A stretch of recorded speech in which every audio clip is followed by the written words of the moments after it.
When I was growing up as a kid back in the 70s, my dad used to take me to the Combat Zone in Boston.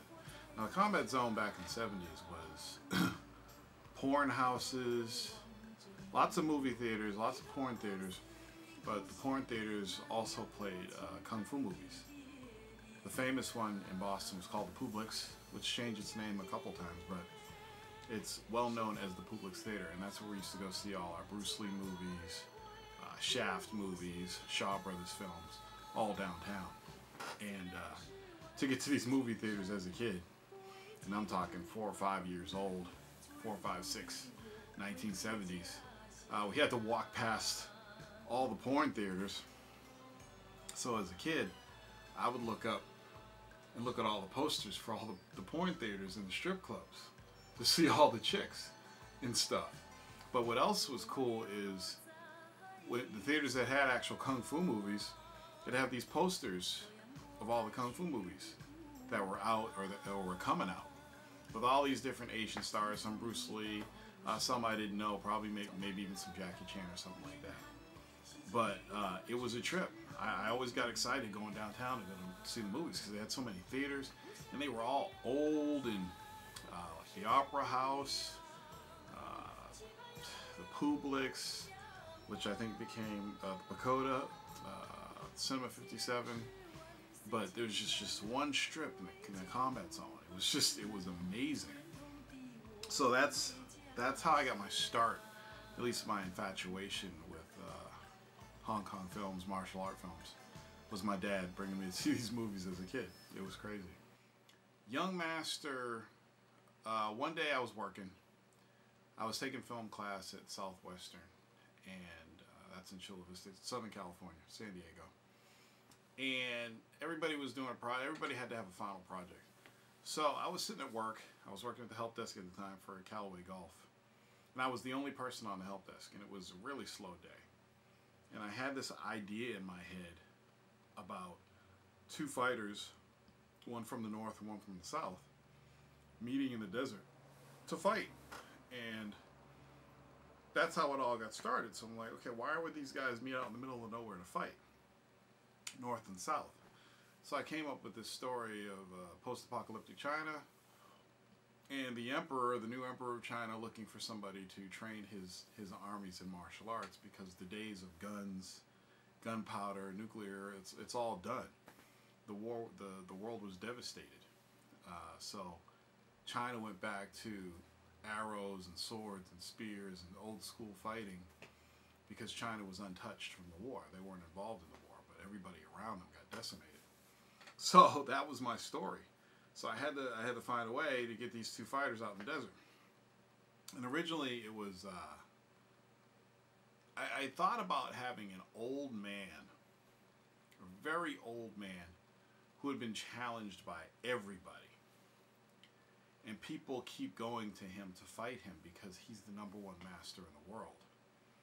And when he got beaten, whoever beat him would be the young master. And I wanted to film it in the dunes.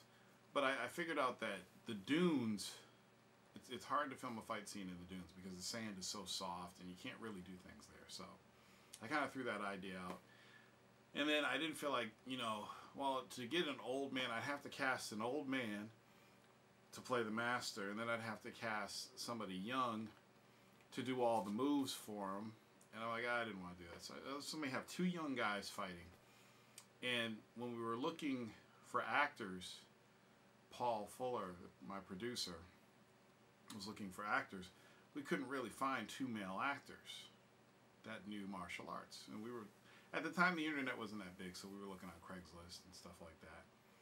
And he found one actor, Alex Wynn, who knew another actor who was female, Adrienne Wan.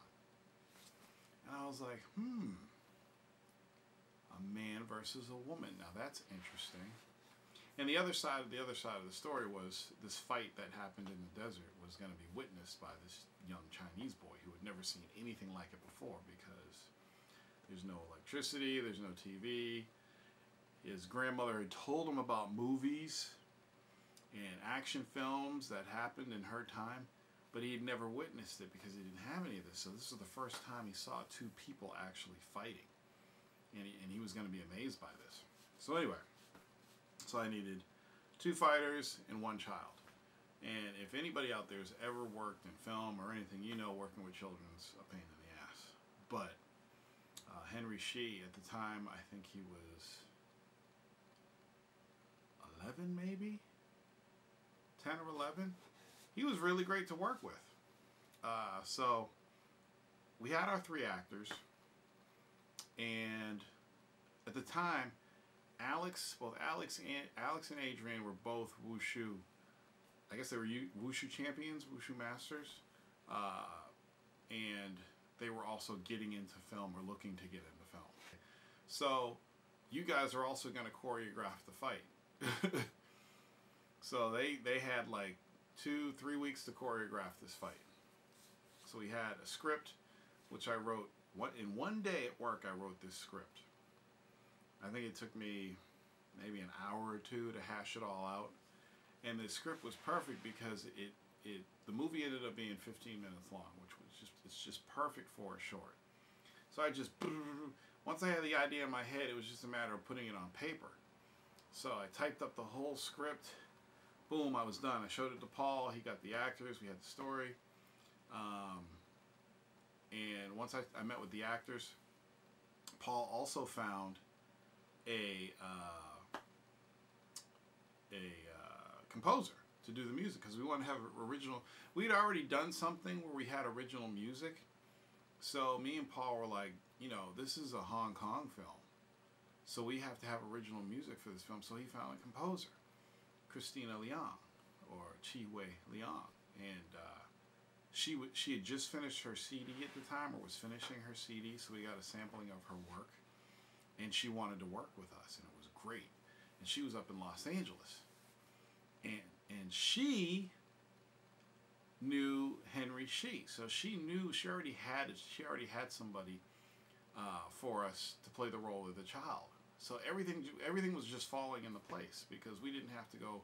We couldn't find the child anyway, but we didn't have to look any further because she found the child for us. And since I wanted the story to be authentic, I wanted everybody speaking Chinese, because this is in China and it's post-apocalyptic. Everybody's going to be speaking Mandarin. So Henry could speak Mandarin. Alex, who's Vietnamese, knew some, and then Adrian could speak Chinese too. So I wrote the script, sent it to Christina, and she translated the script to Mandarin for me, which was freaking awesome.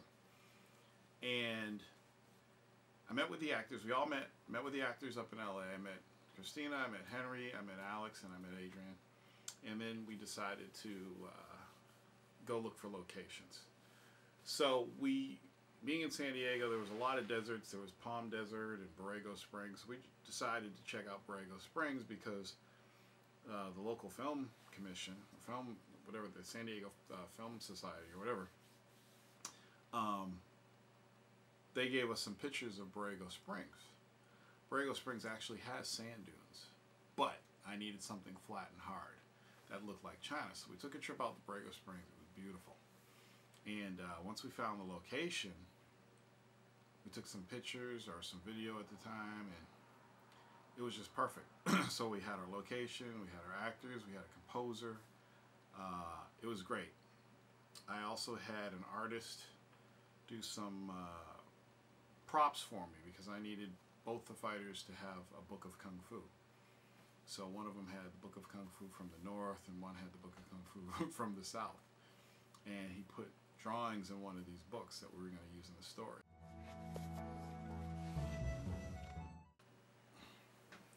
So once we had most of the stuff together, we needed props and we needed costumes. So for costumes, I had Melissa Mesa, a friend of ours at the time, do all our costumes. And she was able to put these costumes together in like, I don't know, 2 or 3 days. She got the materials she needed. We kind of gave her the idea of what we were looking for. We wanted the Southern fighter to have this nice silky blue, show off his muscles, and the Northern Fighter to be more, you know, classical, full garb, black and white. We planned everything. We needed to get a hat. We needed to get some weapons to go along with the outfit. So while she was making doing all the costumes, we took a trip to LA with Alex and Adrian to find, we needed to find swords, we needed to find a dagger, a pole. We had to find all this stuff.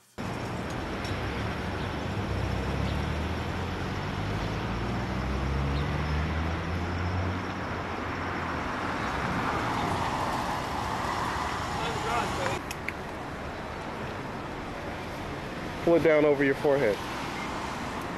Oh! What, you like that? That's pretty cool.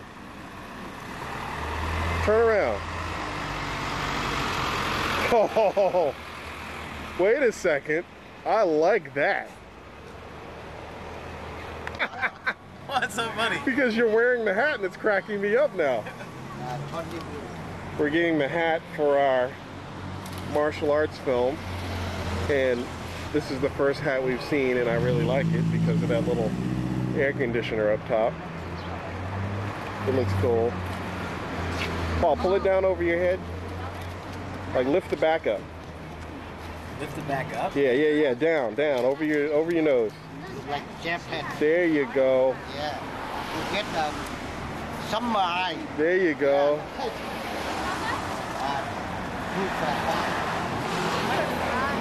All right, thank you. Thank you. Shishi. Just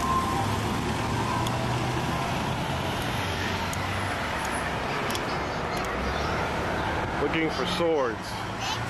Maybe more hats.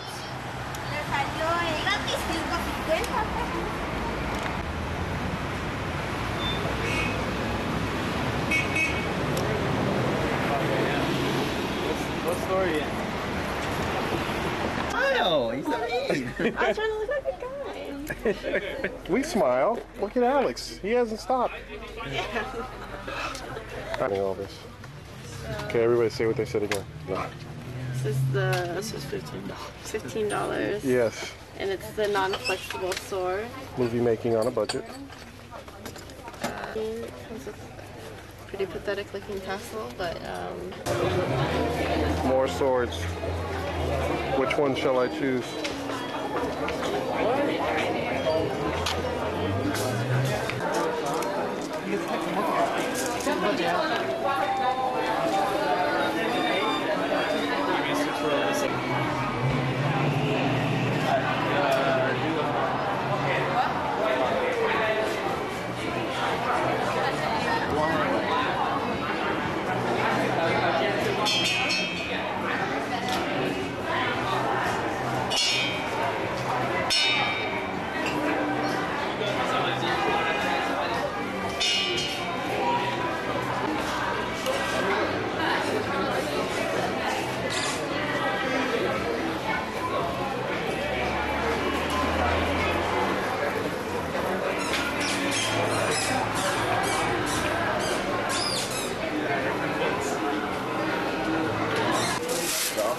Another purchase made for the Young Master production.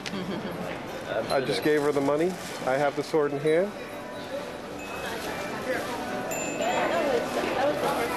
Prop 1 has been paid for. Now, we're gonna give you the hat. What? Don't tell me you don't like being on camera, because Oh, wait, don't say it. you're 1 second. gonna be on camera the whole afternoon. They saw them. But yeah, we use different weapons. There are a lot of sets, but to me that we're trying to keep it more old school. We can't do as much of the sets because we want it to look realistic too. Right.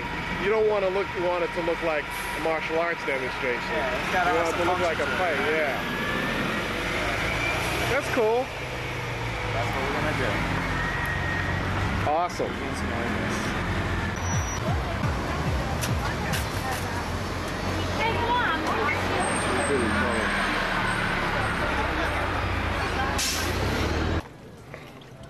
Still looking for a broadsword. Can't seem to find one. Without a broadsword, there's no movie. So we must find one in order to continue Found the bra. the movie making process. Oh, a pain in the ass. Good legs. Right here.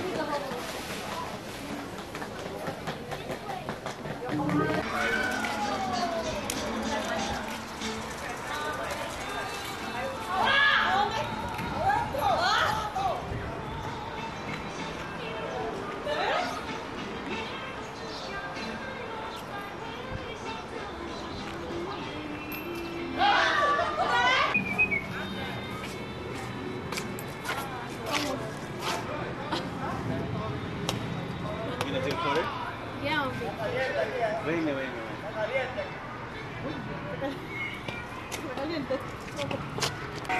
Mom, look here. Mom. Mom. I'm gonna have a flash.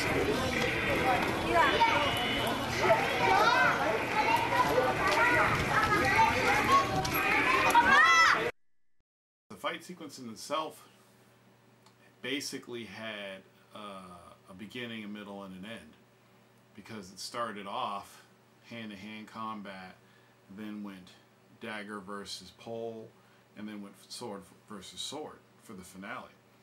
So, right inside the story, the fight scene itself was its own little story with 3 acts. It was pretty cool, and they planned that themselves. So we searched all throughout LA and found all kinds of props and stuff for the movie. And the thing that was crazy is, since we were buying props and we couldn't buy multiple versions of each sword, we had to be careful, because the stuff you buy in the streets of Little Tokyo or Japan, yeah, I think it was Little Tokyo at the time. Little Tokyo, and there's also a Koreatown, but I think we did most of our shopping in Little Tokyo, in Chinatown. Can't quite remember, but the stuff that you find there, it's not super high quality. It looks good, but when the swords clash together, they break.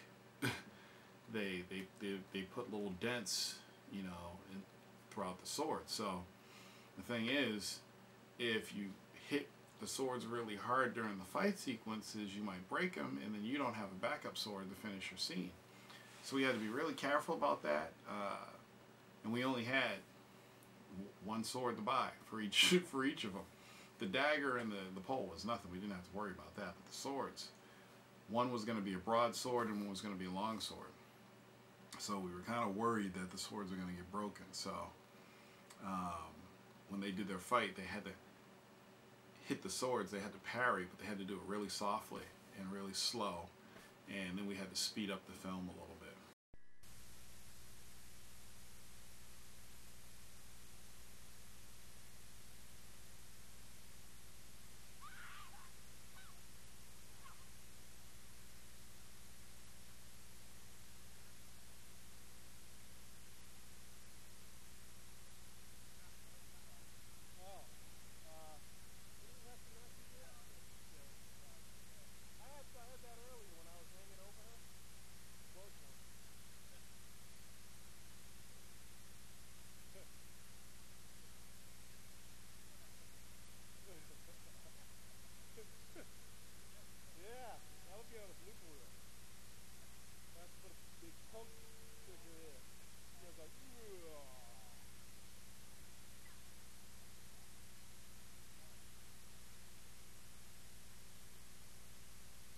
There was one time during the fight with Alex and Adrian where he was going to do, I think he did an inside crescent kick, and she was supposed to duck, but because they had only rehearsed the fight scene so many times, she forgot to duck and he hit her in the head. Now here I am, the director, thinking, wow, we don't have any insurance, and one of my actors just got hurt. What the fuck am I going to do? Luckily, she didn't get hurt too bad, and they were okay. And then they just continued. Adrian was a real trooper. So I'm so glad that she wasn't severely hurt and didn't have to go to the hospital and everything, because we didn't have any damn insurance. We were guerrilla filmmaking out in the middle of the desert. So if anything went wrong, that was it. We were done. and we only had one day to shoot it.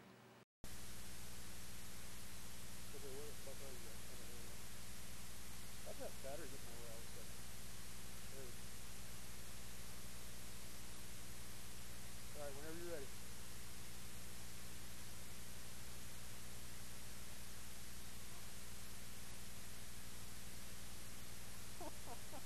Did you spit out the capsule?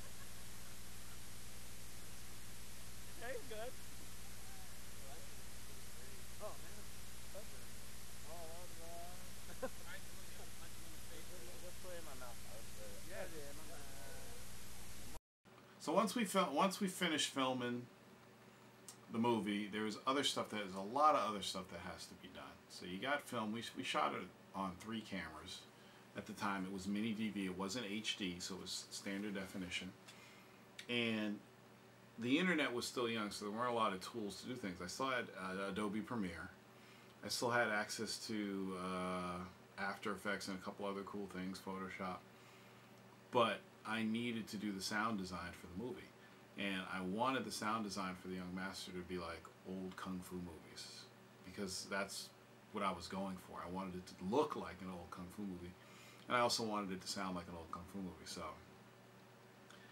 instead of, at first I tried doing the recording myself. And I had pillows and cloth and everything trying to make those sounds myself, and I just couldn't get it. Because I'm not a Foley artist and I don't have a Foley studio, I couldn't get the sounds the way I wanted to. So what I did was I found old Shaw Brothers movies and I just ripped the sound effects off the Shaw Brothers movies. And it worked out pretty well. But after I had finished the entire sound design, my hard drive crashed. I had a RAID array and it crashed totally, lost everything. I still had the edit for the film, but my entire sound design was lost, which means I had to do it again.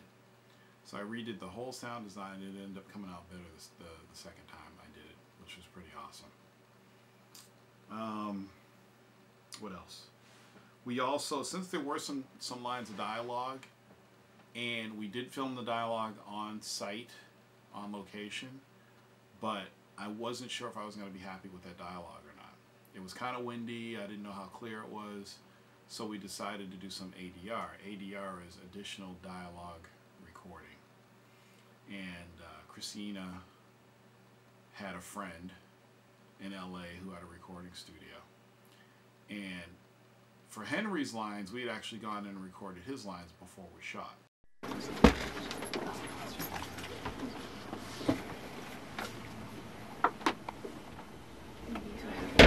Role for something. Yeah, exactly. Oh, you're so smart. Never thought about that. Instead of busting my...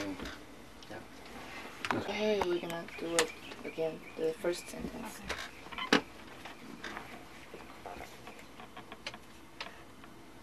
Okay, you ready? All right. 每个星期我都会到镇上去买米和买鱼。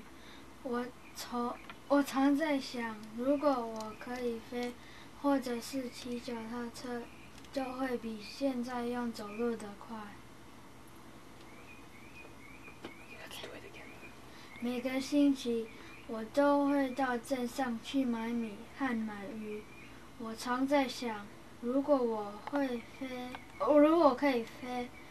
或者是骑脚踏车，都会比现在用走路的快。每个星期我都会到镇上去买米和买鱼。我常在想，如果我可以飞，或者是骑脚踏车，都会比现在用走路的快。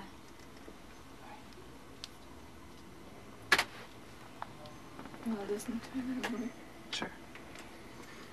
What do There's you a think? bird. Sounded good.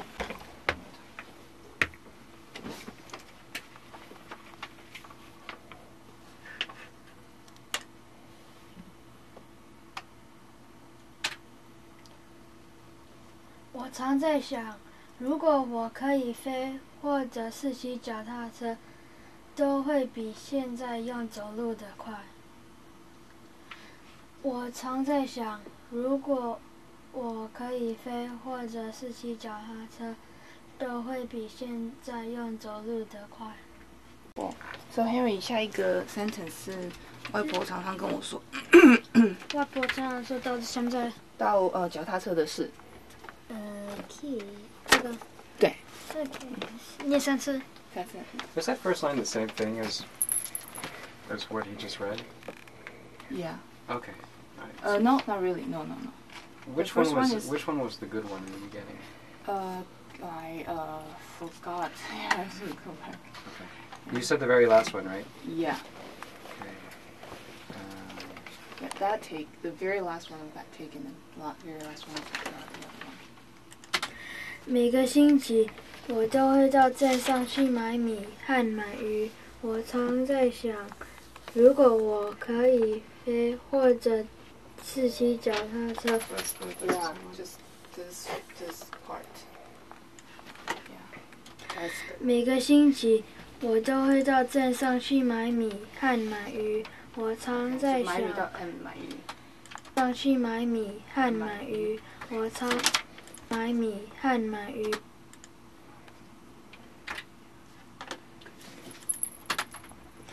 每个星期 So it started there? Yeah. Okay. Funny stuff. Well, I'm missing it. What song do you use 74? What song do you use the time signature for 74? Vita It's writing a review for me. Oh, really? So when did you find out my link? What? All right, Tevin. Simon says quiet time.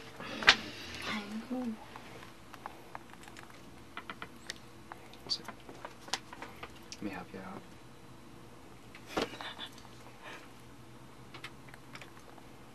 这是为什么你的胸膛是软的？脑不见你把叉烧包放在衣服里。Yeah. Hold on. Okay, one more time. OK，为什么你的胸膛是软的？脑不见你把叉烧包放在衣服里。Right? Yep. Right turn. Well, you can emphasize on 难不成 more. 脑不见 because that's the way I was playing it. Like Yeah, 难不成。脑不见 it was almost like a giggle. 脑不见你 What's 把 that 叉烧 word? 包放在。Well, 难不成 is more like do you think or do you think not? Okay. Yeah. And 叉烧包 is Yeah, pork buns. Oh, yeah, Cheshire. Yeah, Yeah. exactly. 叉烧包 I knew that one. You're up on me. So you're a northern master, right? Yeah. I'm southern. He's Southern. Okay. I'm the angry man beast thing. Okay. And she's So the the elegant. next. So we recorded his lines, and then we recorded some of Alex and Adrian's lines. But then after the shoot, we re-recorded some of the things that I thought I wasn't going to like, and we just did it in my loft. So we re-recorded all that stuff. But the stuff we recorded in the studio came out really, really good. And most of it was the narrative that Henry was going to be using for his character and for the film. And all came out crystal clear, came out really, really good. And Christina coached him and told him how to speak proper Chinese and how you know the dialect should sound and all that. So it came out really, really good. So after we put the film together, the next thing was to get it in the film festivals. So I had submitted at the time, I submitted to the Sun Film Festival, which was in South Africa. I think it was called the Sun. The San Diego Noir Film Festival, which is the Black Film Festival. I submitted it to the San Diego Asian Film Festival, but I think I submitted it at the very last minute. I think that's why I didn't get it. I was a little disappointed. I also submitted it to the San Diego Comic-Con. The film did play at the Noir San Diego Comic-Con and also at the Sun Film Festival in South Africa. And it was really cool because it was this was the first the premiere of this festival in South Africa, and they were really happy that I submitted that film because it was so much different than the stuff that they were getting. So they were more than happy to accept my film into their film festival. I was really happy about that. And it was great going to the San Diego Comic-Con and showing everybody the film and then getting up on stage and talking about it and talking about everything we went through and stuff like that, the cost. There were people there that spent like $25,000 to do fight choreography for the film, and it was horrible. They did like, I don't know, 3 months of choreography and spent all that money, and it was a horrible fight scene. And Alex and Adrian worked on it for 2.5, 3 weeks, and it was absolutely marvelous, you know, for what they did on our tiny budget. I think the whole movie ended up costing like $750. So it was really good. People were amazed that we were able to pull that off for so cheap.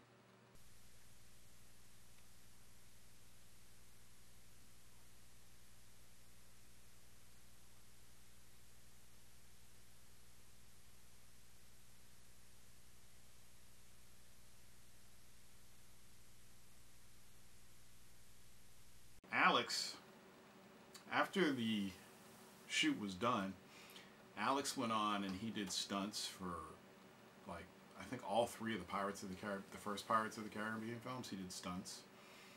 Adrian was also in the Pirates of the Caribbean film. She was in the second one, and she was one of the female bodyguards. I forget what the name of the pirate. Chow Yun-Fat's character. Was it Chow Yun-Fat? I think it was Chow Yun-Fat. But he had 2 female bodyguards. Adrian was one of those bodyguards. Alex was also in that movie with Will Smith, Hancock. There's a scene where he chases down this gang in this suburban or SUV vehicle. And he was one of the guys in the front. He had shades on. And he was arguing with Will Smith. He was also in a few other films doing stunts. And then he did Fight Science, which was a martial arts special on the science of fighting. I think it was on the Sci-Fi Channel. He put that whole thing together. That was all him. So if you had seen that, you know how bad he is. He's a badass. So he put that together. And he's been doing a lot of other stuff, mostly stunts. But I haven't talked to him in a few years. But they both went on to do some Hollywood motion pictures, which was really cool. I kind of feel like, you know, we discovered them because they were, you know, our first film was their first film, as far as I know. Adrian was also in some commercials too, which is pretty cool. Come on!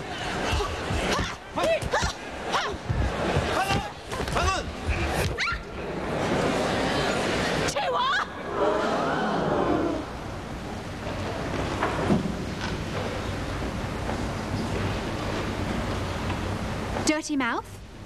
Clean it up with sugar-free Orbit. Fabulous. Orbit cleans another dirty mouth. So anyway, that's the Young Master in a nutshell. It was originally going to be called North and South, but I had changed the name to Young Master when I added the kid element to it. So North versus South was the first draft of the script, and by the time I was done, it was called The Young Master. That's pretty much it. It's not much else. The movie is available online for you to watch on YouTube. Please check it out. Tell me what you think. And this is it. The reason why I did this documentary is to go back and look at some of the things I did in film, especially since this was the first film that I wrote, directed, edited, did sound design, created DVDs. This was my first film where it was like all me. And if I learned one thing from doing this film, it was don't do everything yourself. Find people who are good at stuff